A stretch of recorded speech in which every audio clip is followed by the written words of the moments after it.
आप में से कितने लोग जानते हैं कि हमने क्रिसमस की सीरीज को शुरू कर रखा है, क्रिसमस के पैगामात को शुरू कर रखा है? Okay, good.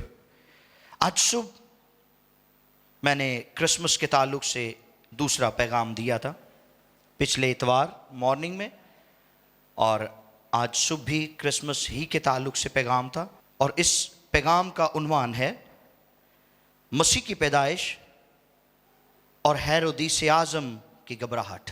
क्या पैगाम है?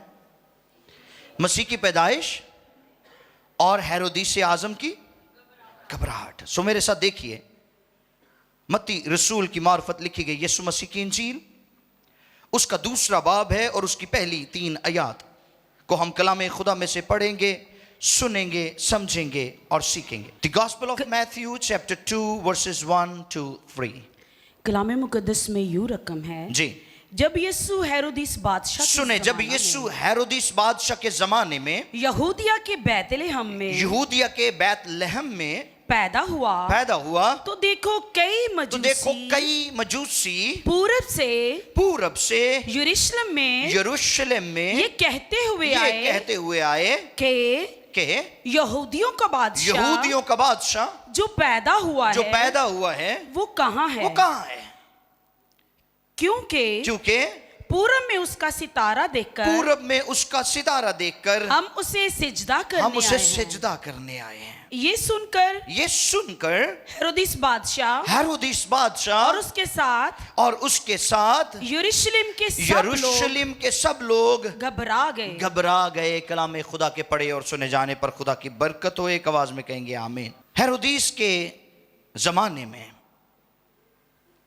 यहूदिया के बैतलहम में पैदा होने वाला यीशु, जहां जमाने के लिए खुशियों का वसीला बना है, खुशखबरी का वसीला बना है, नजात का वसीला बना है, वहां पर वो ऐसे लोगों की घबराहट का भी वसीला बना है जो जाबिर थे, जो जालिम थे, जो हासिद थे, जो किसी दूसरे को बर्दाश्त नहीं करते थे।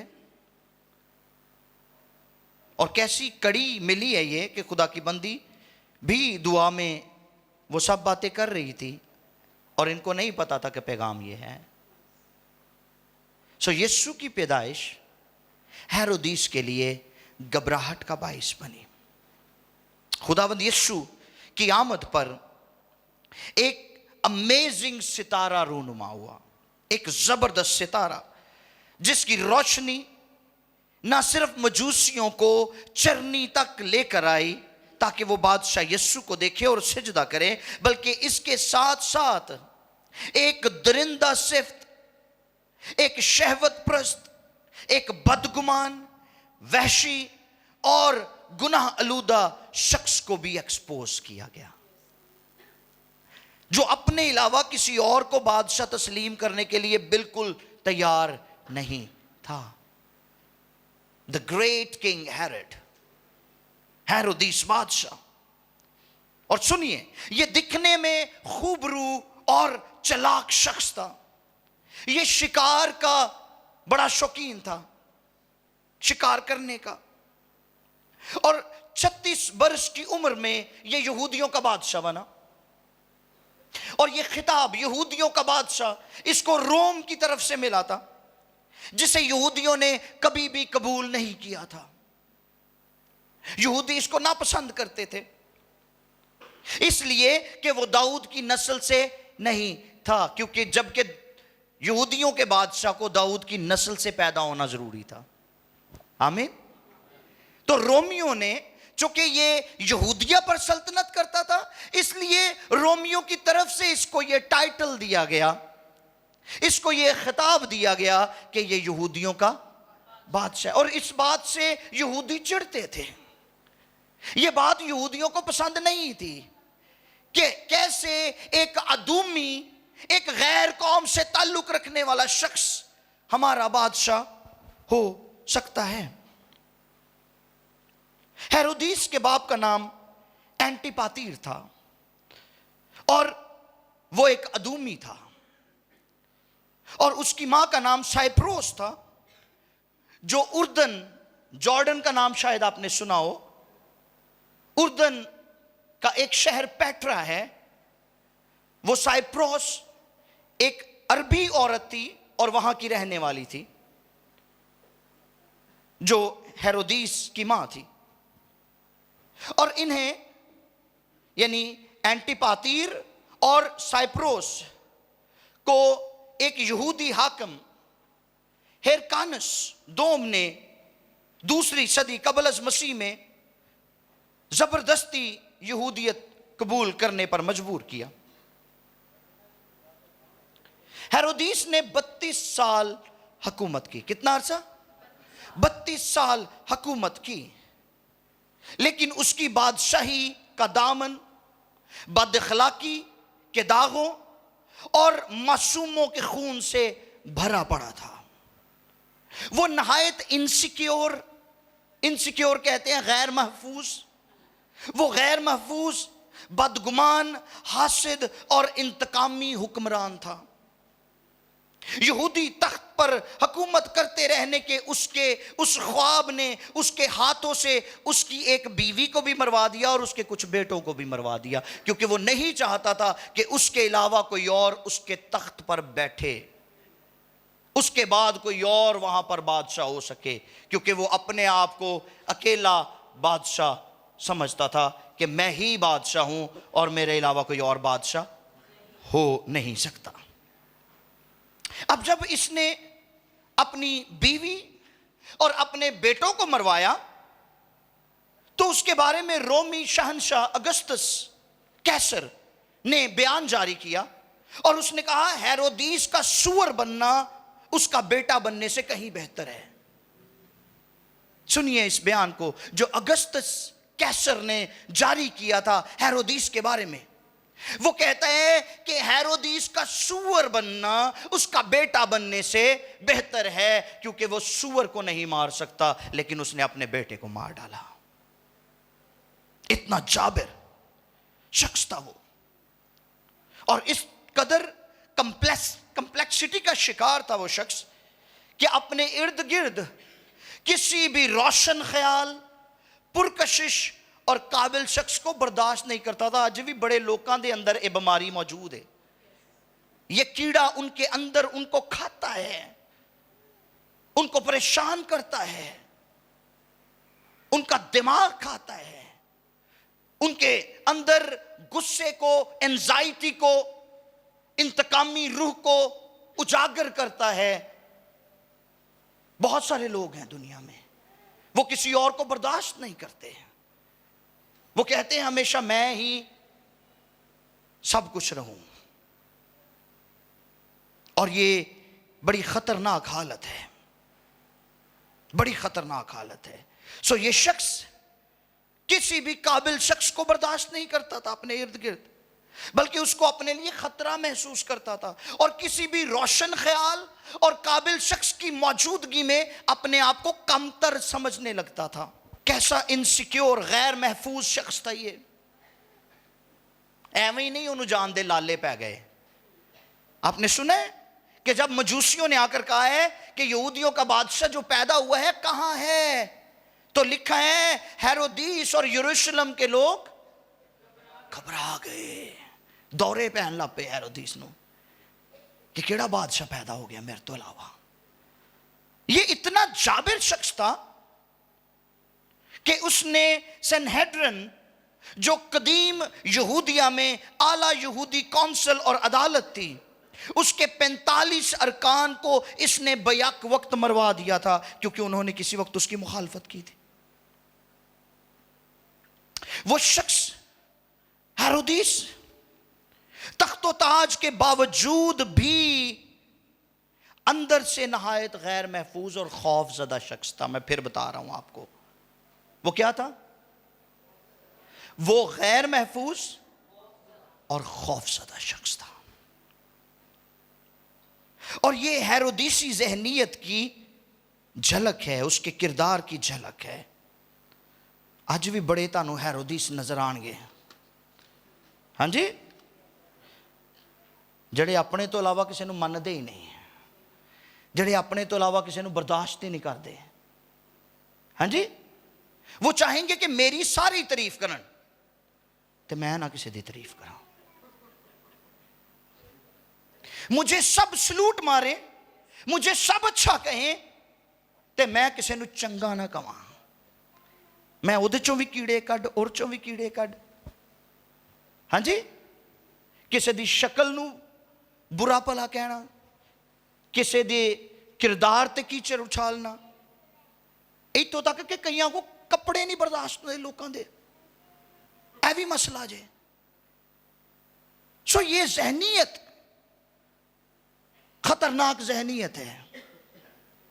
सुनिए, जब हेरोदीस की उम्र 68 बरस हुई, 68 ईयर्स, तकरीबन अपने आप को बुजुर्ग महसूस करन लग पिया कि हुण मैं बुजुर्गी वाल जा रहे हैं। सारी जिंदगी तो उन्हें किसी को चैन नहीं सी लैन दिता, सारी जिंदगी तो लोगों के नक च दम करके रखा से इस बंदे ने, किसी को बर्दाश्त नहीं करता था। लेकिन अब वो वक्त आ गया जब इसने महसूस किया कि हुण मैनू कोई भी डरा नहीं सकता, अब कोई भी मुझे खौफजदा नहीं कर सकता, अब कोई भी मेरी बादशाही छीन नहीं सकता। 68 वर्ष की उम्र में जाकर उसको यह एहसास होना शुरू हुआ है कि अब कोई मेरी बादशाही छीन नहीं सकता। तो ऐसे वक्त में मजूसी उसके दरबार में पहुंच गए,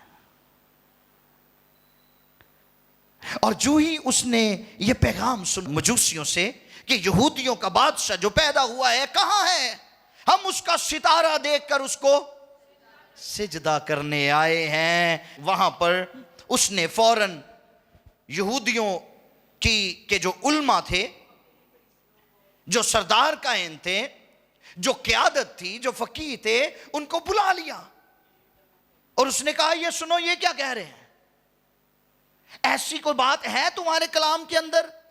तो उन्होंने कहा कि जी बिल्कुल मौजूद है, और मसीह का, यहूदियों के बादशाह का बैतलहम में पैदा होना मकसूद है।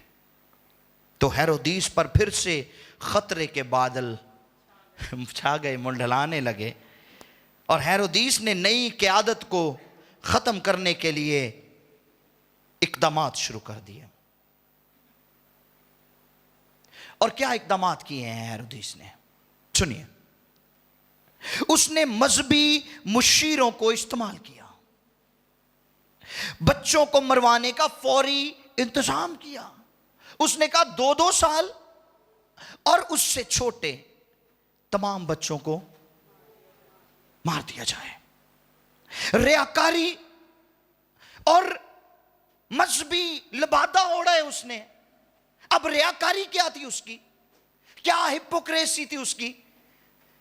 मजूसियों को कहता है तुम जाकर उसको सजदा करके आओ, ते आके मैनू भी दस्यो, मैं भी उन्होंने सजदा करांगा।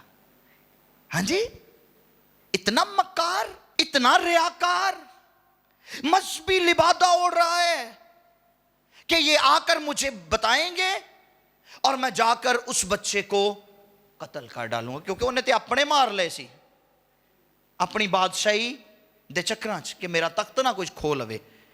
तो वो उस नई क़यादत को कैसे बर्दाश्त कर सकता था? सुन रहे मेरी बात? जो मजहबी लिबादा ओढ़ा है उसने।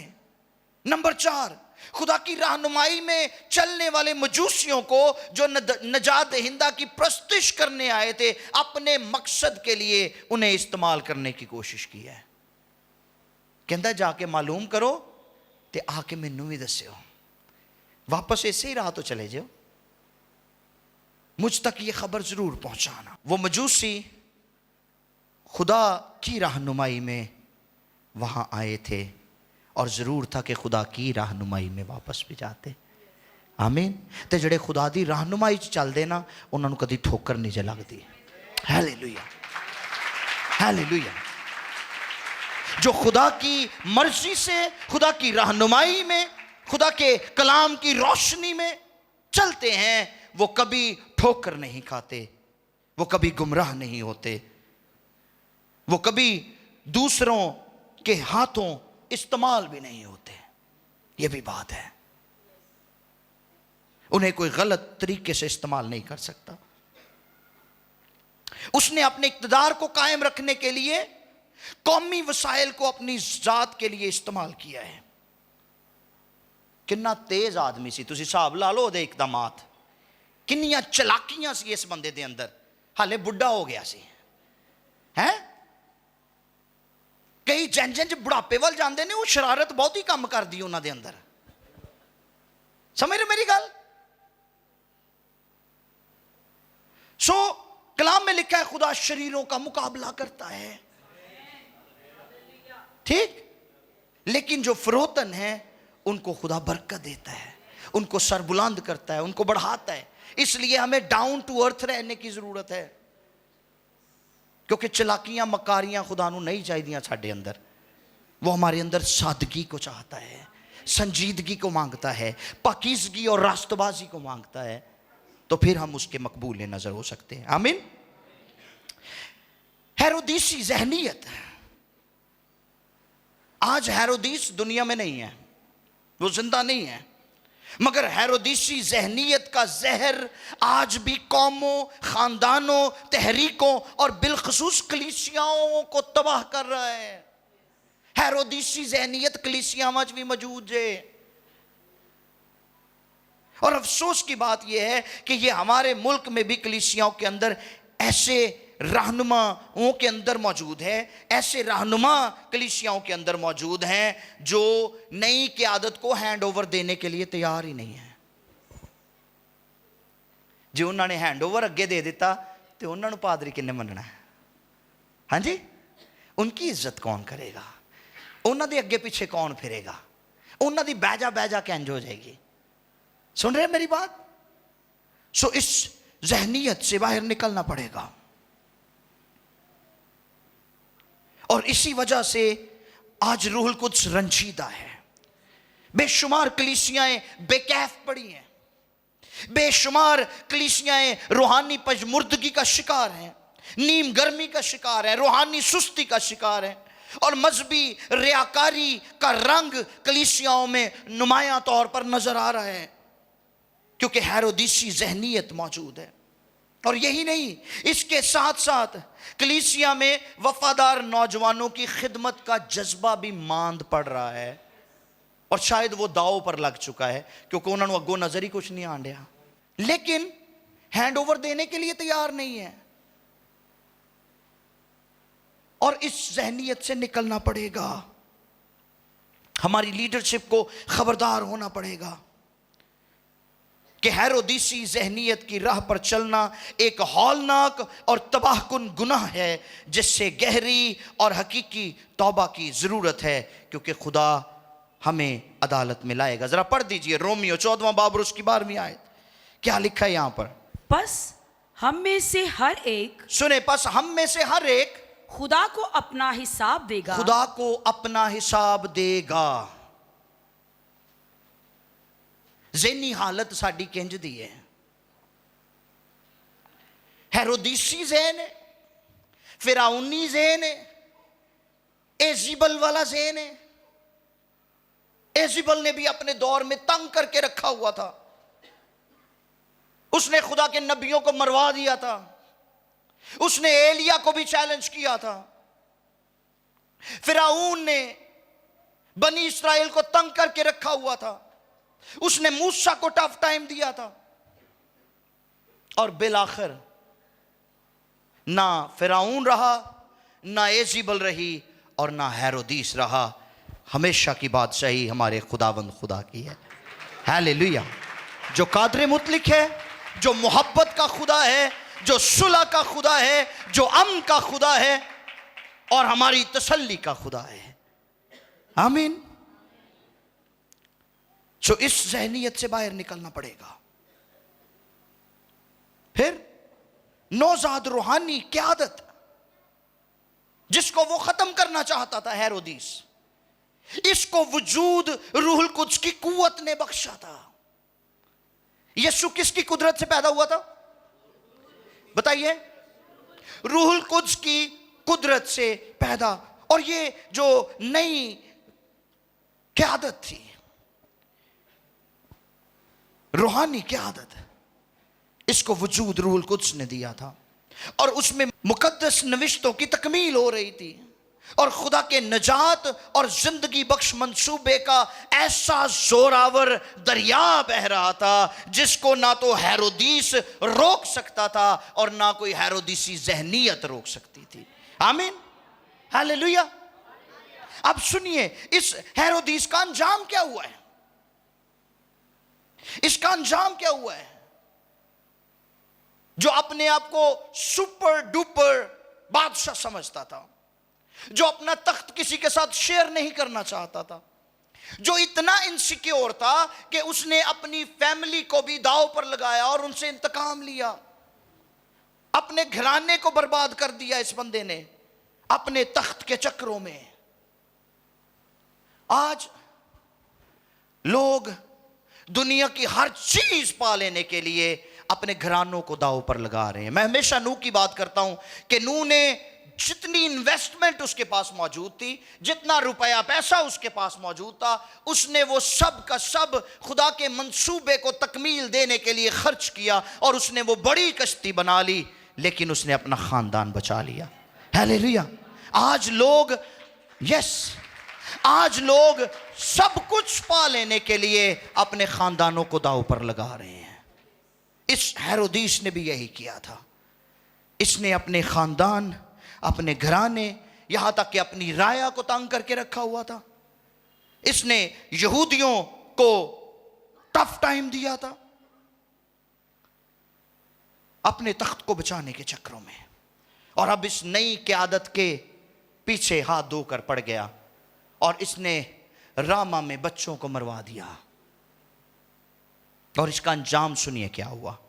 पढ़िए जरा मत्ती 2 बाब और 20वीं आयत। जब हेरोदिस मर गया, सुने, जब हेरोदिस मर गया तो देखो खुदावन के फरिश्ते ने मिस्र में यूसुफ को ख्वाब में दिखाई देकर कहा कि उठ इस बच्चे और इसकी माँ को लेकर इस्राएल के मुल्क में चला जा, क्योंकि जो बच्चे की जान के ख्वाहां थे वो मर गए।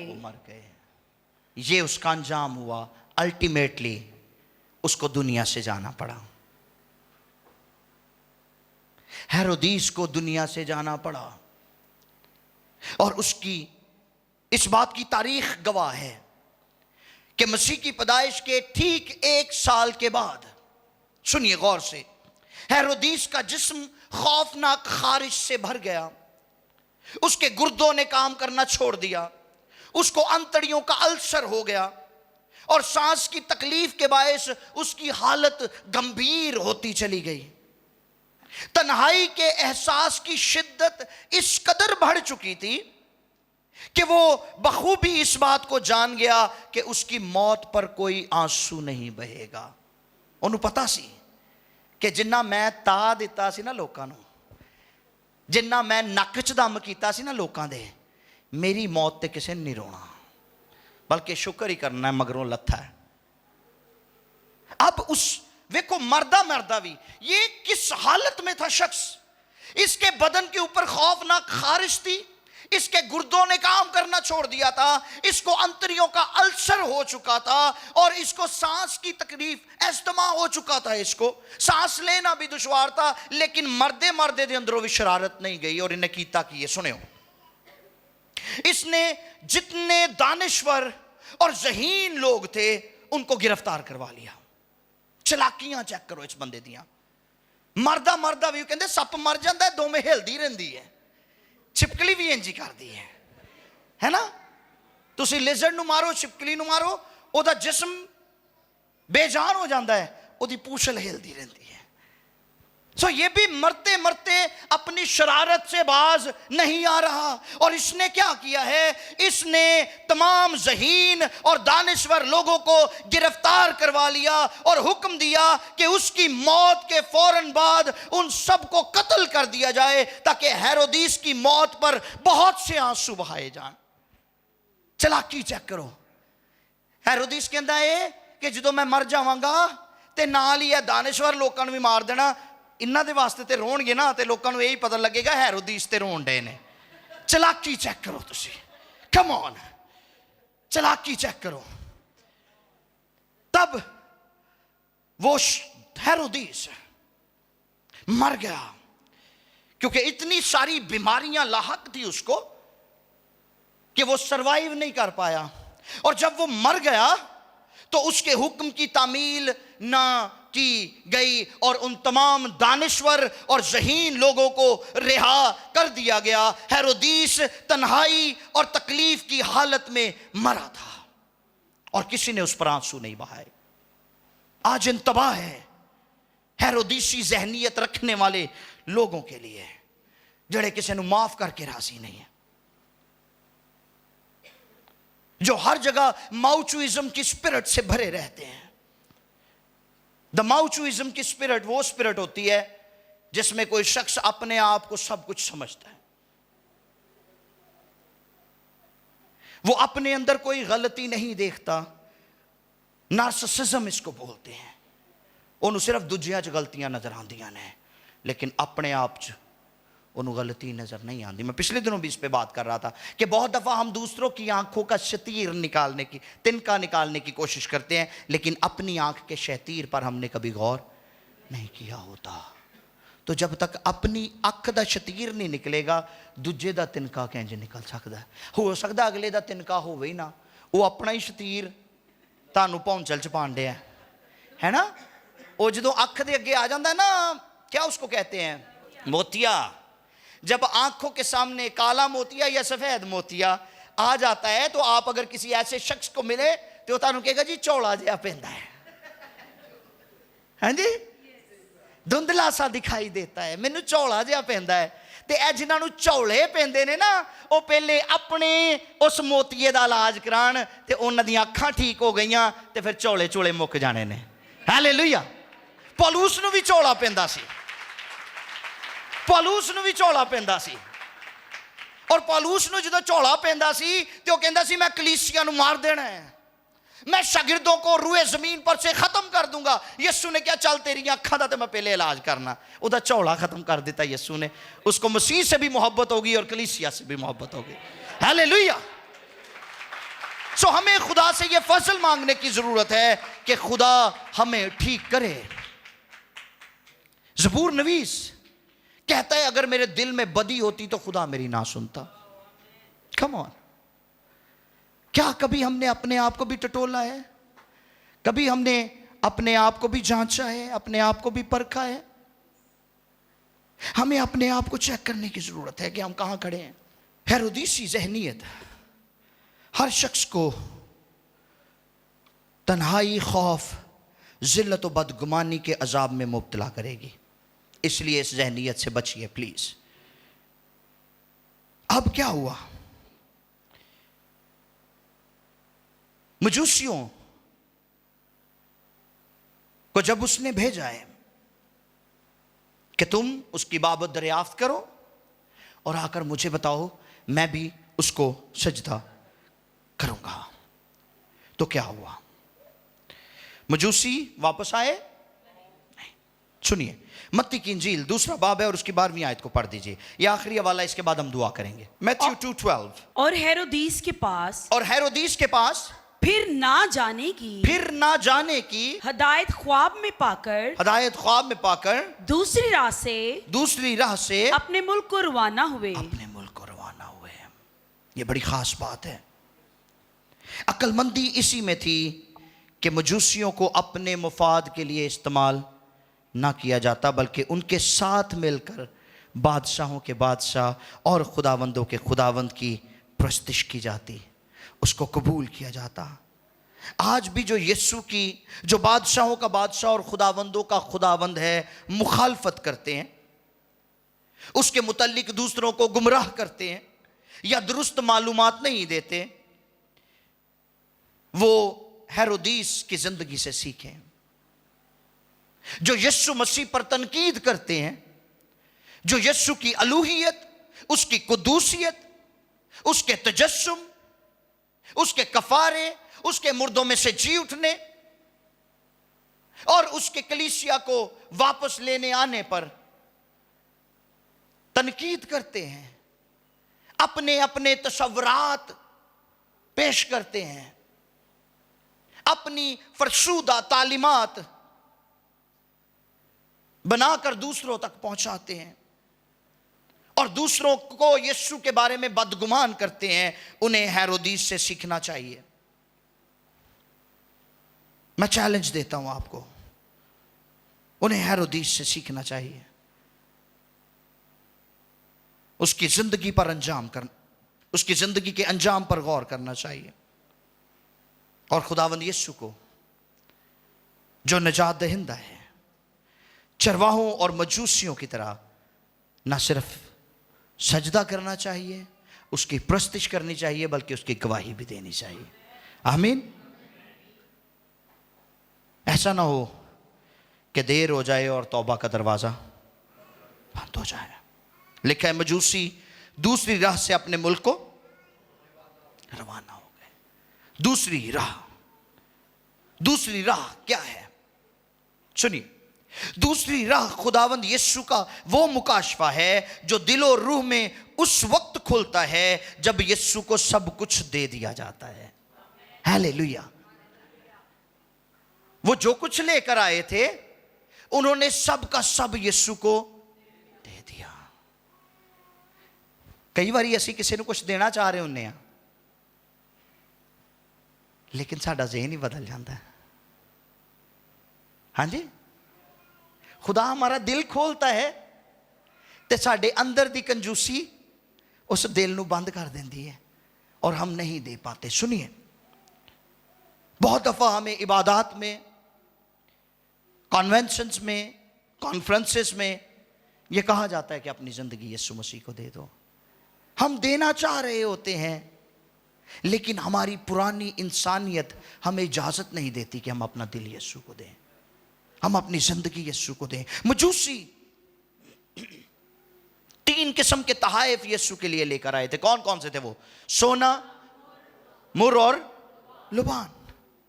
और वो तोहफे जो यीशु के लिए लेकर आए थे, उन्होंने वो यीशु को दिए, वापस नहीं लाके गए, उन्होंने यीशु को दिए हैं। और जब हम यीशु को वो सब कुछ दे देते हैं जो उसको रिक्वायर्ड है, जो वो चाहता है, और हमारे बदन के अंदर जो सबसे कीमती चीज है, थैंक यू, हमारे बदन के अंदर जो सबसे कीमती चीज है वो पता क्या है? हमारा दिल। कलाम में लिखा है, अपने दिल की खूब हिफाजत कर, क्योंकि जिंदगी का सरचश्मा। सो हमारा दिल हमारे बदन के अंदर सबसे कीमती ऑर्गन है और खुदावंद यीशु को यही चाहिए। मुकाशफा की किताब में खुदावंद फरमाते हैं, देख मैं तेरे दिल के दरवाजे पर, दिल का दरवाजा खटखटाता है। उसको दिल चाहिए, उसको आपका दिल चाहिए। और जब आप अपना दिल उसको दे देंगे तो आप अपना सब कुछ उसको दे देंगे। और जब आप अपना सब कुछ उसको दे देंगे तो दूसरी राह का मुकाशफा आपके ऊपर खुल जाएगा। आमीन।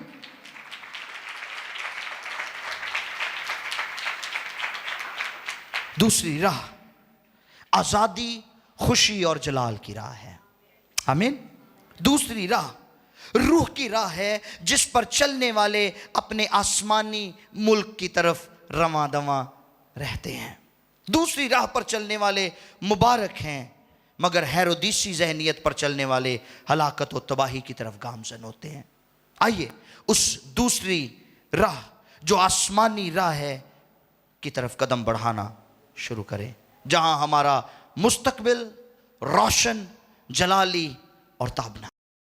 हालेलुया। आइए सरों को झुकाएं और आंखों को बंद करें।